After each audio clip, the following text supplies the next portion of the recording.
Hello, and welcome to Stasis Pod, the Transformers Robots in Disguise podcast. I'm Rob. I'm Jen. And I'm David.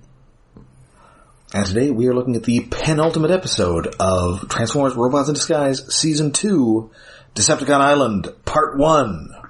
Yes, first half of a multi-parter. Final two-parter. That's right. First aired May 7th, 2016. Written by Adam Beechin, whose job it usually is to write the premieres and the finales. Mm-hmm. Last seen writing both parts of Overloaded, our first season, or our second season premiere. He's also the producer on this. So he knows what the meta plot is. Yes, and this is where the meta plot starts coming in and sets up the meta plot for the next season. Sort of. Kind of. Mm-hmm. Well, maybe the next episode is. This episode doesn't seem to. There's a little bit of it. So as you will recall from our last episode, the home and away teams are now reunited. And everybody is back at the scrapyard, ready to hunt down the mysterious Decepticon Island, from which many of our Decepticon foes have struck this year. Yep.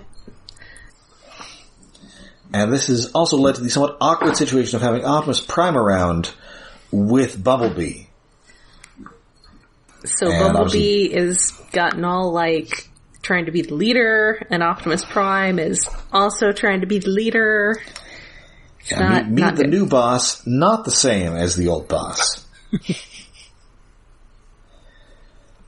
So yeah, they are tracking down a Decepticon fugitive. Bumblebee wants them to go off-road. Prime is not so big on that. Probably because, he's old and his suspension isn't what it used to be. Yeah. I mean, he doesn't say that, but I also thought that. Yes. It also seems weird that, all of them, except for Fix-It, all of them are all together chasing after one Decepticon. It's a very important Decepticon. Yes, this does seem like overkill, especially when we find out who that Decepticon is. It's the most important, the most powerful Decepticon of them all. Yes. It's not. It's not at all. No. Oh, Grimlock is pedaling so fast to keep up with everybody else. Oh, yes. He's doing his whole, Flintstones car thing, but he's got his disguise on. I bet he really misses being towed. He's keeping up with supercars in a jet. Yeah. We are asking a lot of him. And so, everybody's sort of talking about how they've grown and changed over their time apart. And Sideswipe is claiming that he and Windblade were sort of a team within the team. Yeah, Windblade is not interested. Windblade is only interested in being lesbians with Strongarm. And Strongarm is very interested herself. She wants to be the team within a team. Yeah. It's like that team within a team is that a new euphemism for gal pals? Well, Grimlock has not heard it before, but he's very interested in the concept, and he wants to be in a team within the team with Drift.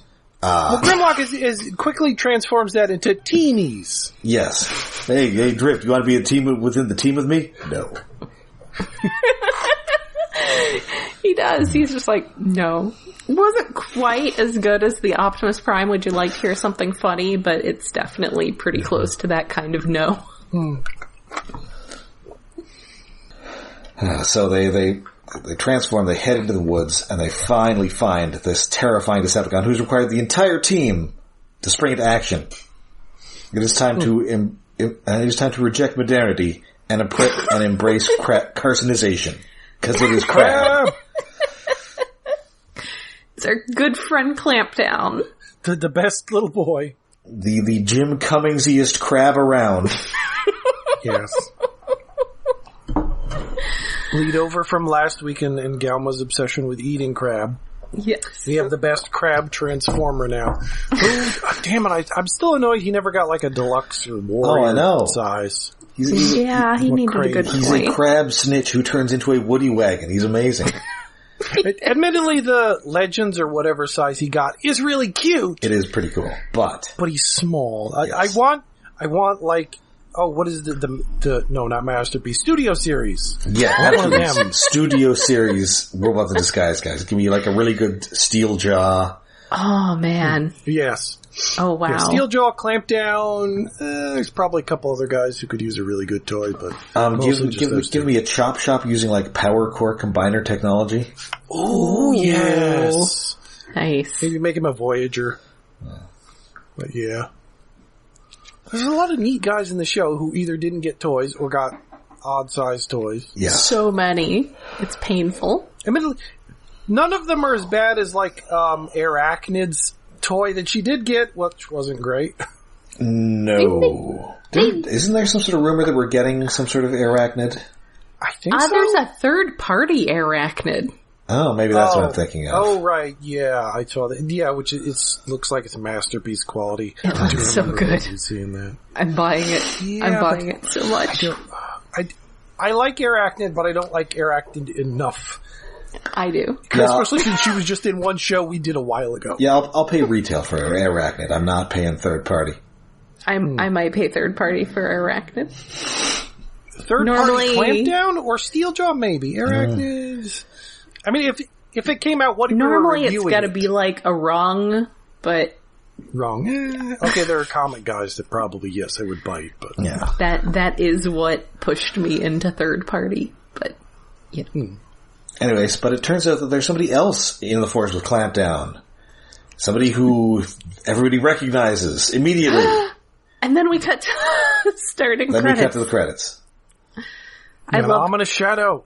I love credit cut, like, drama. It's the best. Yeah, which is why Rescue Bots was really good, because they always had the credit cut. You had to have that always pre-credit peril.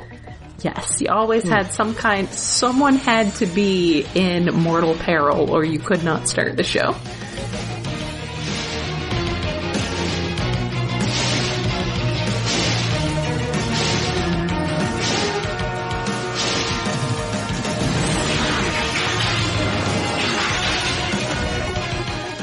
Yes. Yeah, but we're not getting really in mortal peril since it's just Clampdown. But indeed, it turns out that the mystery bot is our old pal Ratchet from Transformers Prime, still voiced by star of this month's Patreon episode, Jeffrey Combs. Yeah, Dr. Mordred himself. Daddy! It's time for some dark energon. He's got a baby! He does indeed, much like many characters. He's working with a minicon, in this case the strong, silent type minicon ninja Undertone. He's a ninja? I guess he looks like some a ninja. Things on his back that may be swords. He's got like the ninja mask. He's very Storm Shadow.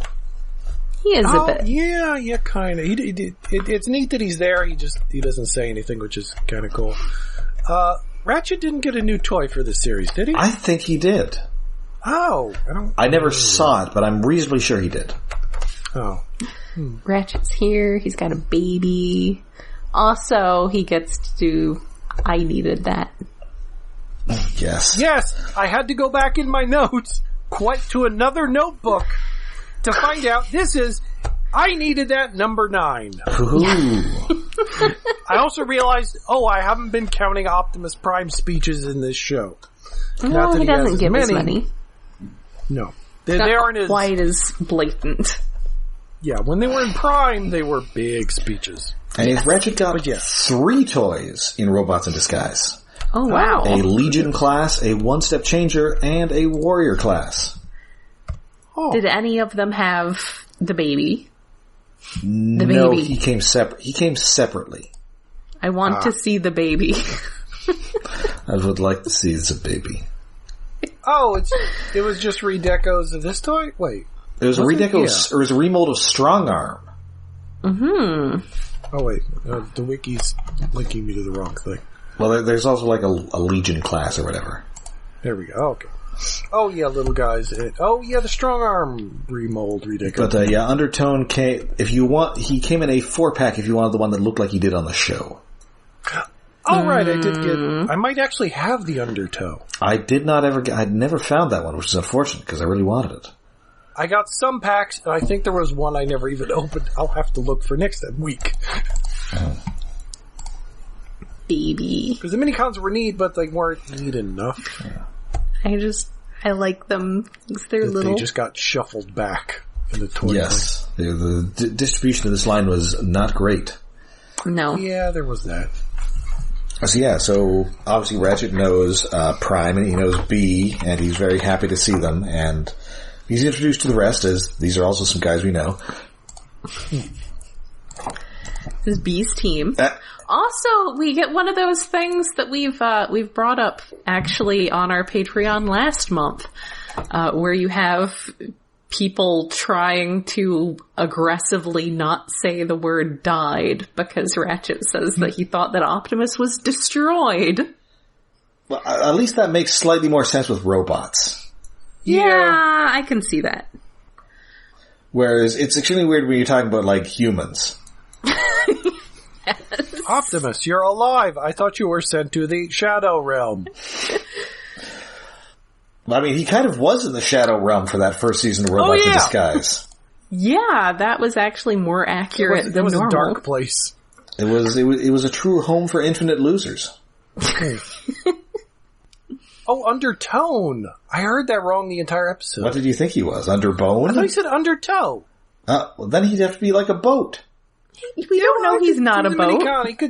He transforms into a flotation device. Well, then Undertow would be a terrible name for him. Oh.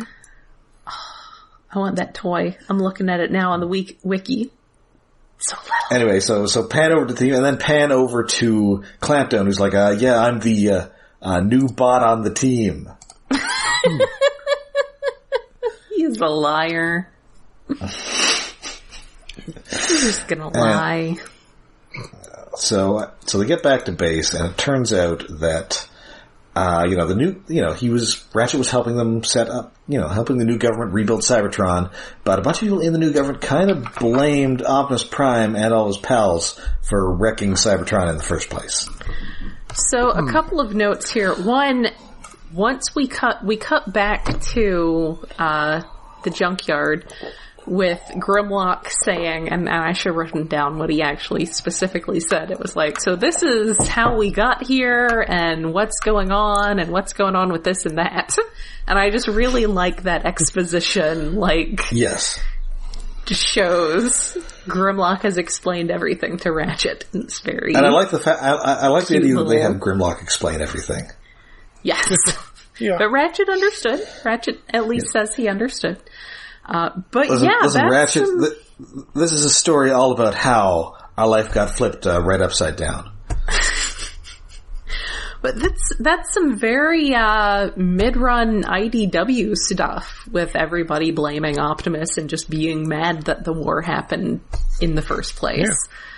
Yeah. Yes. So that's fun pulling that in, because I mean that's an interesting story hook. But yes, that's why Ratchet is here now. Yeah, and he's basically been exiled from Cybertron, and they were pleasant enough to give him a, minicon ninja buddy. His little friend. Yes, and so he basically said that if I didn't leave, they were probably going to throw me in jail. Yeah, man. We don't really see any of what's going on Cybertron, but it is very interesting to have, an update. We're going to get to it next season. Next real season or the mini season? Next real season, so don't get too head up about it, but it is coming. Okay. Interesting. I was completely not, caught up on any of that, so interesting. And apparently he's been tracking down Decepticon war criminals, and he was tracking one guy down for years and just caught him, and we don't see any of this guy. No. I guess they don't want to commit a new model to it. Yeah, for a sec I thought, are they talking about Clampdown? Did he spend years tracking down Clampdown? Ratchet, embarrassing. I wondered that too, because that seems like a lot of effort for Clampdown. Well, no, he's carrying another dude already. It's just... Yeah, I mean, I'm pretty sure you never see the other dude. I'm pretty sure you could lure Clampdown by putting out, like, a big dish with a sign that reads, crave food. And food would be spelled like F-U-D. Yes, of course. Of course it would. And then you just drop, like, a big net on him. Yes.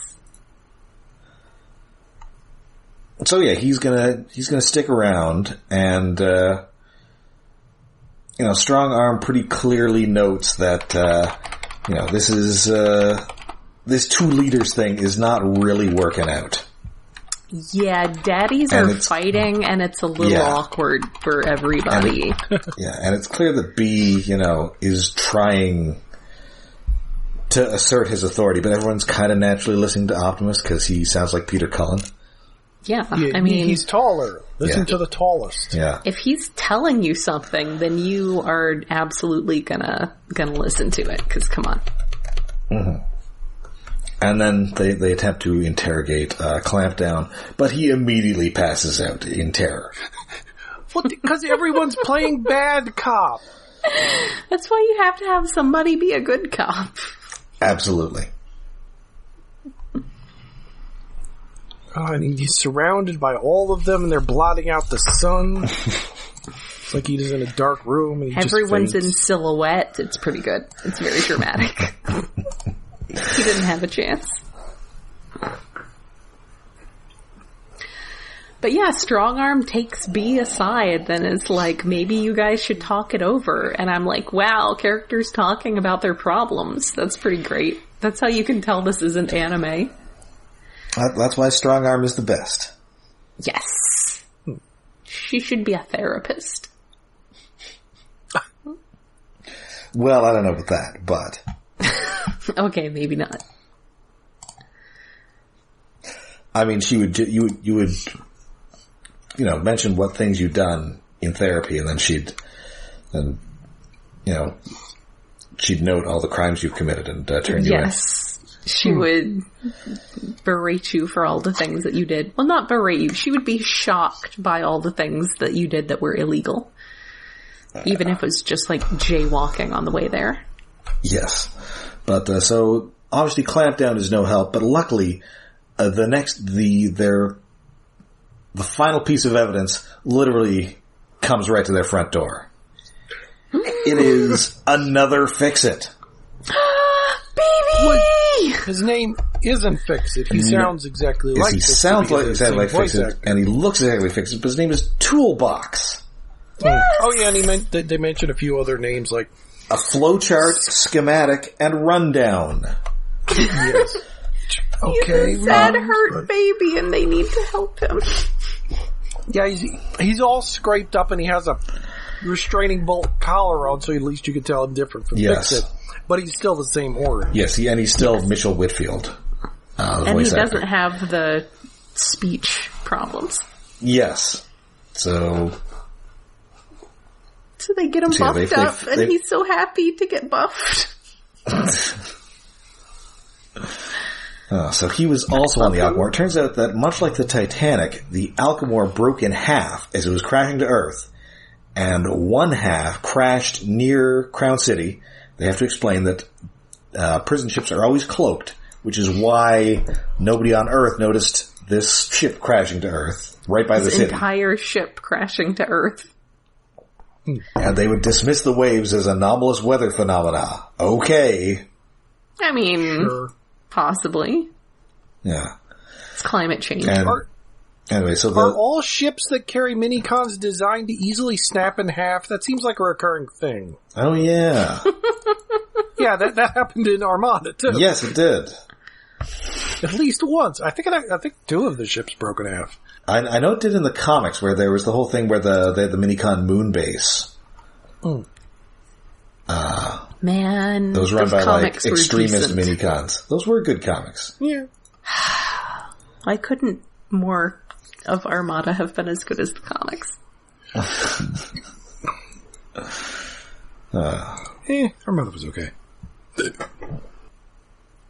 Anyway, so the So it was taken, the Decepticon prisoners escaped, and a ruling triumvirate of Scorponok, Saberhorn, and Glowstrike all took over. And so they then enslaved the Minicon guards.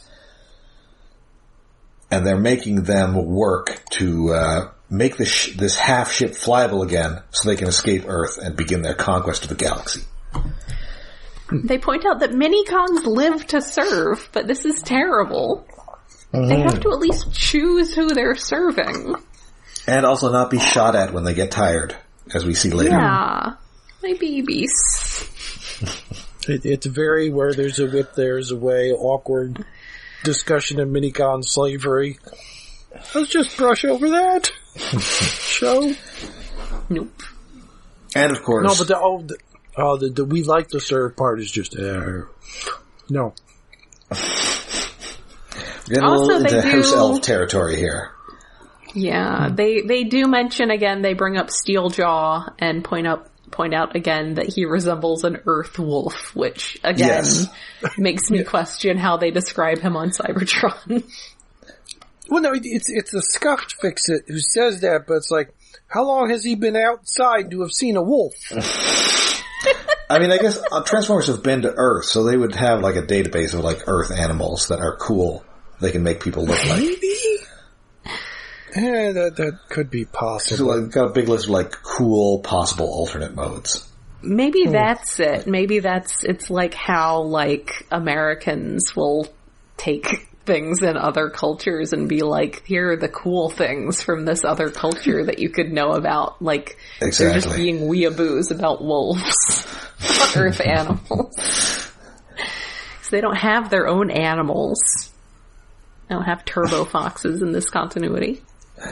Yeah. And speaking of Steeljaw, we cut to Decepticon Island, and Glowstrike and Saberhorn. Previously, they've asked him to open up this vault containing these Decepticon hunters.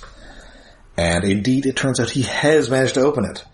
And so they're, you have the Decepticon hunters. We don't have to worry about rebellion in the ranks ever again. At which point, Steeljaw is all, LOL. LMAO. His face, though, is so good. And they put out their hands, give them to us. Give them to us. And he's like, while holding the blade. It's like, and somehow those guys are still alive at the end of the episode. Yes. That was surprising. This is sort of happening a little in the future, and this invasion is actually interrupting it. Oh, yeah, that would actually be more interesting if it cut directly. Right. So yeah, there's this whole ass island of Decepticons. The Autobots have to figure out how to deal with it. So they can't call Cybertron, and they don't have enough stasis pods. Yeah, because they say hundreds of Decepticons. It's a lot of Decepticons. Yeah. No wonder they're having to use Viacon models. Whatever else they have lying around. So they don't have pods, but they do have cryogas. Yeah, did that come up in a previous episode? I seem to recall it was mentioned as being part of Windblade's weapons caches. Okay, because it felt like a thing. It's like, was that in an episode and I just forgot? So they're going to use it to make a stasis bomb. So they will have to get into the island, drop this bomb, and then of course Prime gives the orders to split up to work on this bomb. And maybe he's just too senile to remember that he's not the leader.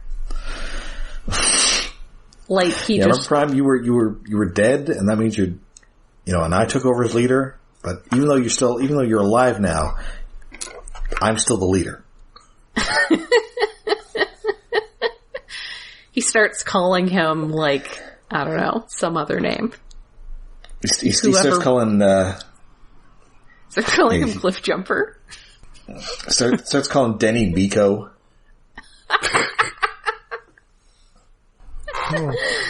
Ooh, poor Prime. Sadly, there's nobody named Spike who he could call Splick. Or Sparkle. Start calling the Matrix the Power Pack. Yes. That's what happens with Transformers senility. They start getting dubbed by by Omni. By like 3 guys in Singapore. Yes.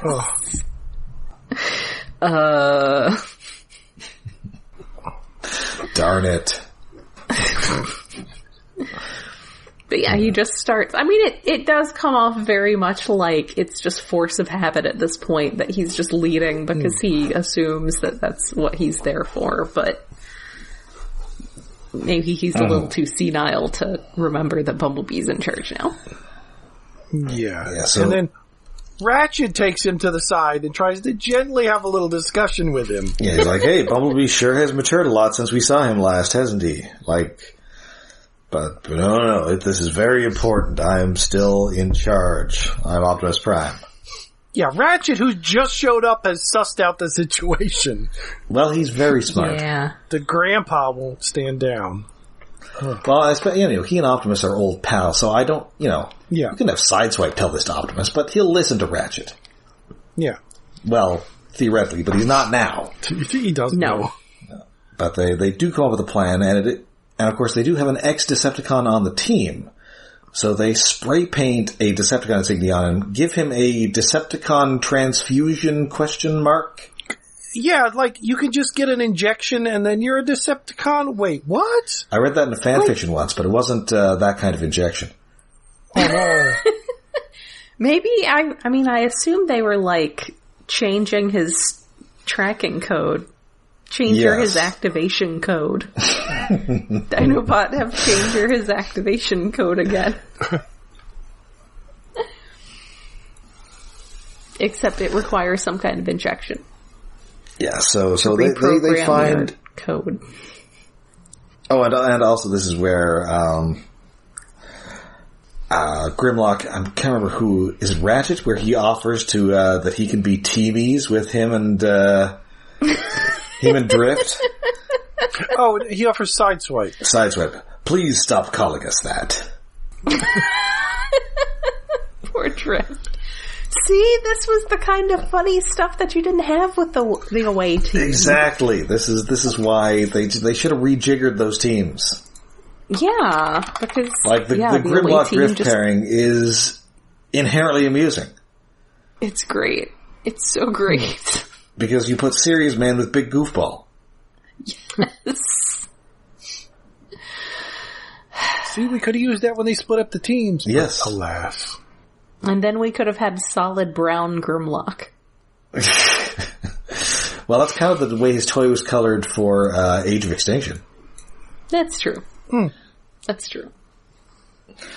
Anyway, Fix-It wants to go and, help liberate his fellow Minicons, but, they need him back there with the humans. So, everybody else is being put on this enormous boat. Yep. Just big old barge. Yeah, it's a really big...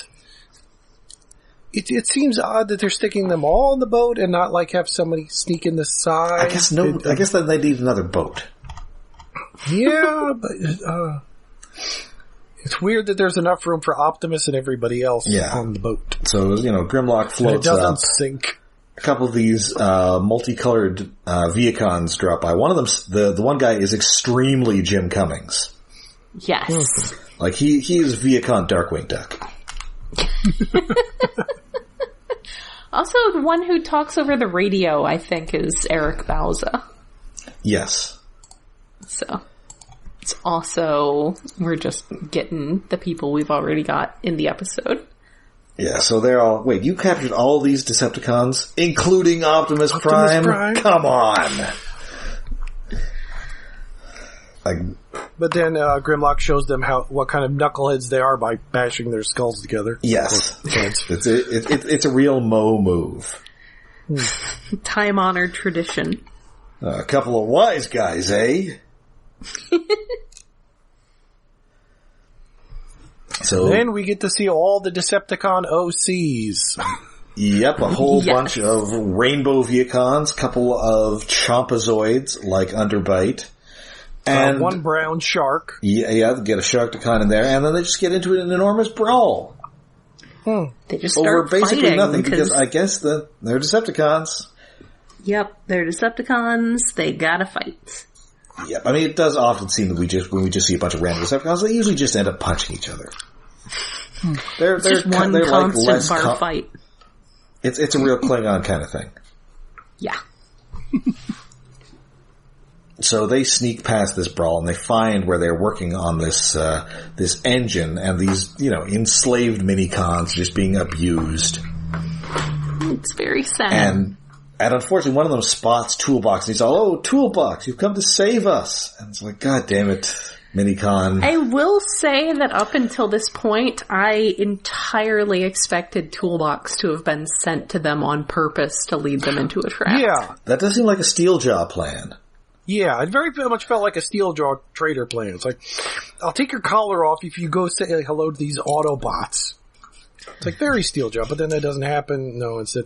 Well, even before the one minicon says, "Hey, Toolbox," it's like Prime is like, "We must rescue the minicons," and B's like, "Not now." Doesn't he? Yeah, because for some reason, maybe I misheard it, but it sounded like he said we must collect the minicons. Yes, I guess. Okay. That's in my notes. He literally turns to the camera, talks at the camera, "We must collect the minicons." God damn it, Armada. Why did you have to be like that? And Optimus Prime tells you to collect minicons. You must collect the minicons. Although he doesn't say it minicons like Gary Chalk used to on Armada. Yeah, that's true. Yeah, that happens, and they're sneaking around this giant room while some Viacons are instructing the minicons on the other side, there's 8 or 9 of them clamping around with their big robot feet trying to get to another door. Yeah. It is amazing the Viacons don't notice it to begin with before the one minicon. They're like, look at them! Listen, we're very busy enslaving I do feel here. like... I don't want to question Bumblebee's plan here, but I do feel like maybe there were more subtle ways this could have been carried out rather than just having literally everyone just tromp through the Decepticon base. Everyone tromping together. Like, Optimus is big, he should have been outside under the boat or something. Split up into, 2 groups to plant the little gas everywhere, not... Well, I guess they're trying to get to the ventilation system, which... It's a ship for robots, why does it even have that? I mean, you don't want it to... We have seen sort of that they kind of need to breathe. In Transformers, the movie, when Galvatron is choking Rodimus Prime. They might need air for combustion. He's trying to rip his head off, but... I guess if they have combustion engines, they're all mode... Maybe maybe they might have no prizes. Oh, if in case there's noxious fumes, we have to vent them out. Right. Yeah, but you would think that would be accessible from outside in some way, and would not require them to all go tromping through the entire base. Yes. Sorry, Bumblebee. Yes, we have minicons. Shove them in the air ducts. You guys do your little John McClane thing. We'll be out here. Sorry, Bumblebee, but I think Optimus was right in this case. I think they're both wrong. Okay. Yeah, fair. so Prime says save the minicons. B says, no, we gotta complete the mission. But while they're arguing about this, in comes a zillion Decepticons. So many Viacons and things. A lot of Viacons, again, with Chompazoids. And we also see Ground Pounder and Thunderhoof and Overload here. We do see a couple guys. And then Steeljaw, who's now the master of Glowstrike and Saberhorn. And it's all, Yeah, somehow Glowstrike and Saberhorn come in before him, alive. Yeah. And then he comes in behind them, holding the 2 Decepticon hunters. Yeah. Hey guys. Yeah, no, this is the first outpost in my new Decepticon Empire. Well, and maybe they had to ends. surrender. Maybe they had to surrender because he was just too sexy. Yes, he just sexily saunters in. His new Decepticon Empire. I do kind of I don't know, I feel like Glowstrike and Saberhorn would have put up more of a fight, but I don't know. Maybe there's something going on we'll see soon. Yes. It is weird. Either they should just not appear in the rest of the episode, implying they're dead. Yes. And they didn't really even have toys though to sell, so it's not like that would be a big deal. No. Or like one of them betrays the other to get one of the Decepticon hunters or something. But I guess we will find out more next week, because it's a cliffhanger. Yeah. That's right. Yeah. I like Steeljaw. I'm just not sure how he got in control right now.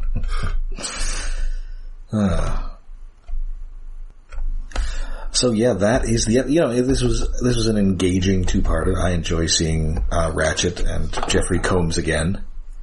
Yes. And I'm liking these tantalizing hints of... We did not see his baby later in the episode, unfortunately, so... Oh well. No, he does turn up... I'm pretty sure he's in the next episode, though, so he's still around. He's just, like, on Ratchet's wrist. Yes. So yeah, I'm excited to see the exciting conclusion. So yeah, so that is it for this episode. I believe that now brings us to David's Tokusatsu Corner.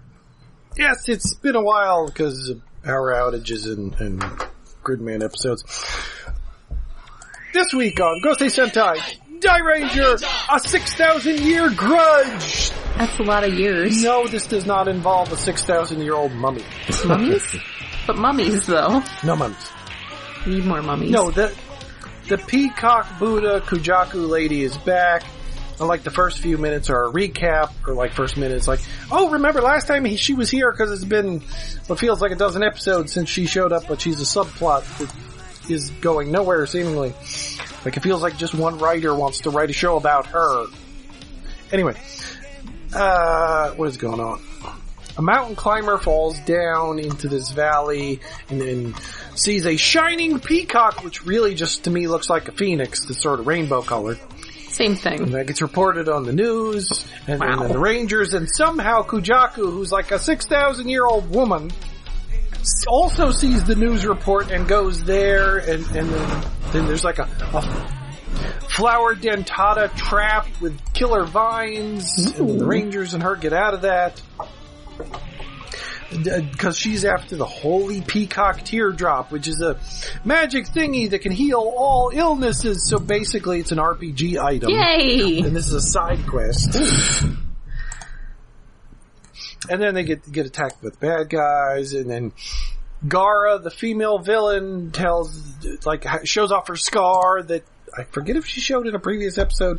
Like, because she doesn't normally have it. It's just a special effect. It's like, oh, I can take an illusion off. And it turns out, Gara and Kujaku, 6,000 years ago, were childhood friends. What? Sure. And Gara got the scar because one day they were walking together as little kids, and some rocks fell. Nobody died, but Gara shielded Kujaku so she didn't get hurt and got a little scar on her face, under her eye. And she didn't like the scar because people looked at her strange after that. And Kujaku's like, I want to help heal your scar, so I'm going to go study with the Peacock Buddha and become the next Peacock Buddha. And then when I come back after my training and to see you, you're attacking the village with the Gorma tribe. It's like you've become a bad guy. Why? Because I wanted to fix the scar on my face. What? You sold your soul to the devil to fix a scar on your face, which you never actually fixed. It's still there. Oh, that's not good. You just have an illusion on it sometimes. That's covering it up so we don't have to put the makeup on all the time. Yeah, that's a bad sell. Only in like 2 episodes. It's like, cause you got a little, it's like a 3-inch long scar from like her jaw up from lips to her cheekbone. It's like, it's a noticeable scar, but this is the reason you're the villain? What? And after you didn't get therapy in 6,000 years? You're blaming your friend who left, who is your only friend apparently, because, not that everyone else was judging you, you just felt self-conscious without your friend around, and you had a scar, and you went evil, and when she came back, like you, what? Why? This little scar is the reason. I do not think the writer understands women. It's like, but probably why did this lady become evil? I know, she has a scar. It's like, Probably thinks he does. Although I didn't actually look up the writer. Maybe the writer is a woman, but I kind of doubt it. Anyway, where was I after all this? Oh yeah, Gara's evil. Rocks fall again. No one dies because it turns out the monster of the week is Count Kaleidoscope, who makes illusions. Which was the phoenix that the mountain climber saw. That's fake. The killer, the flowers that had teeth that tried to kill you, those were fake. The rocks that were falling, that was fake. Everything's fake. The holy teardrop thing you were looking for ain't fucking here. Whatever. So the Green Ranger's mad because he likes Kujaku. He beats the shit out of the monster of the week. Monster of the week turns big. They kill the monster. End of episode. So, Kujaku shows up to be distracted, and we get a flashback of why the villain is a villain, and it makes no damn sense. It's not a bad episode, it's just a weird one. It's like, what? Why? A scar. A scar. You know, because vanity. I mean, vanity can be a good reason, or like, selfish reasons are fun. Like, recently, in our Discord channel, we were watching Live Man, where the three main villains, well, they get more or less villains, but the main ones, like, they were students who were at a university with the heroes, but then this guy came with a spaceship. It's like, come with me, you're geniuses, I need to find the best geniuses in the world, fuck Earth. And they're like, yeah, fuck yeah, we want to be better geniuses. Screw you guys, they shoot the Rangers' friends. Like, it's selfish reasons, like, I want to be the best geneticist, I want to be the best robot designer, and turn myself into an android, and replace my brain. No, like, there's a scar, and it's bad. No, yeah, this is just a scar. Versus in Live Man, we have a woman who's so determined to be good at robotics, she replaces every part of her body. Oh, man. Including her brain. That's what I would do. And then regrets it at the end. But it's like, oh, such single-minded focus and passion versus a scar. Live Man good, Die Ranger entertaining. But not as good. Anyway, that's it for the week. Ooh. I need more tea. Rob? No, yes? I'm done. Oh, sorry. No, I wasn't sure. I kind of trailing off there. Okay, so that... Alright, so that does it for us for this week. But until next time, you can find us all over the internet. We're on Twitter, we're on Facebook, and we have a Patreon. Yes, we are hosted on iaconunderground.net, where we have a Patreon set up to help with hosting and other expenses. That is at patreon.com/iaconunderground. For the month of May, we are going to be going to see Doctor Strange, but we're not going to assume that you are going to be going to see Doctor Strange yet. So instead, from the safety of your own home, you can join us in watching Dr. Mordred. The Full Moon Pictures File Off the Serial Numbers Doctor Strange movie starring Jeffrey Combs. And you can watch it as it was meant to be watched, for free, on Tubi, with a bunch of ads. Yes. The ads will not be the ads you would see on, like, TBS at 2 in the morning, though. Though I guess they're probably going to be pretty similar. Although also this would never make it to TBS. This is definitely like, if you traveled back in time to 1995 and watched the Sci-Fi Channel, you could probably catch this. I know I saw it somewhere. I forget if it was Sci-Fi or maybe USA Network. So. So yeah, and it is it's like 77 minutes long. So you might as well watch it before we talk about it. Yeah. Nice and short. All right. So, yeah. And of course, we'll be back next week with more Robots in Disguise with the exciting finale of Decepticon Island. Oh man, I want to see what Steeljaw's planning. So until then, I'm Rob. I'm Jen. And I'm David.